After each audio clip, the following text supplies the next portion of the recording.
Good afternoon. Welcome to Jim Munley's World of Weather. Clicked on to the long-range weather forecast discussion for November 6th to the 20th. And what we have here, you can see here, I have the hemispheric view on for this. It shows what's going on better, I think. But if you look here, our pattern starts out fairly zonal, but then becomes more amplified here as you see this trough building down from Hudson Bay into the eastern states. And this will happen as a trough nears, this trough here will near the west coast, and that'll bring a change. Now, this will eventually end up with a ridge in the west, trough in the east. As we go to the end of the period, we come to the 10th, and what you see here, that trough here, ridge, trough configuration. So the flow will have several disturbances within it, and this will move across the country from west to east Thursday and Friday, and a series of progressive fronts across the northern tier later in the week. And this will bring precipitation in northern states across Ohio, Tennessee Valley, some wintry precipitation at the higher elevations. Excuse me. The highest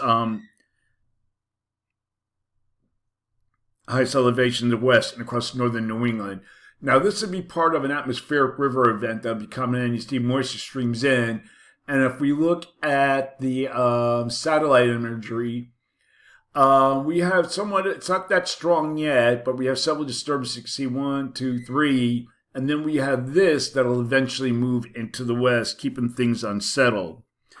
And then the flow will also allow Arctic front to drop south across the central and eastern states later in the week, bringing cooler temperatures. All right. Okay, we're going to look at the period now for November the 11th to the 15th.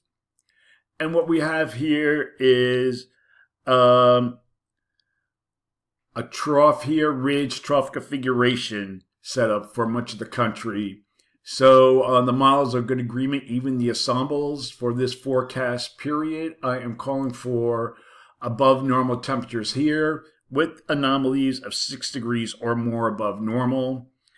And for precipitation, calling for above normal precipitation here, probability of occurrence 40% with that atmospheric river event.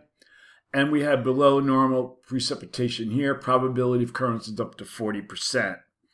Okay, we're going to look at the period now for November 16th to the 20th. And what we have here, the GFS, and to some extent the European ensembles, if you look at the European ensembles, they picked a trough, ridge, trough configuration. The GEFS is more of a flatter flow with the trough in the west. And the European, if you look at the European, brings a trough down again here into the northern central states, an upper low here across northern Mexico.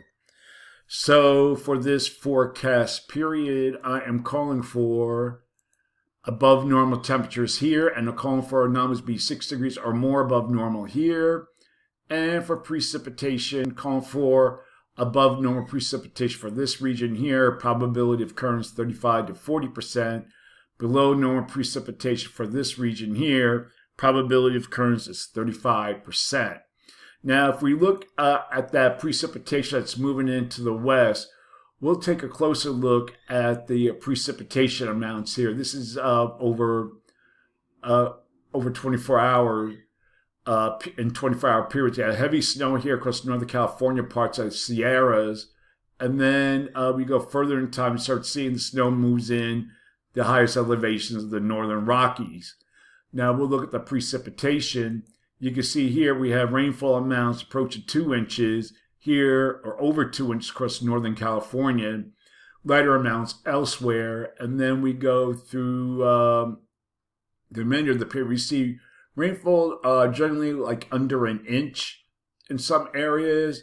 And then we look at the snowfall amounts here. Back it up a little bit. We have like 6 to 8 inches here across northern Idaho. Lighter amounts moving in. Then we have some heavy snow here, 16 inches here in parts of the Sierras, and this is into through next week. All right, so that is the long-range weather forecast discussion for November 6th to the 20th. Thank you for coming to Jim Munley's World of Weather, and have a good day.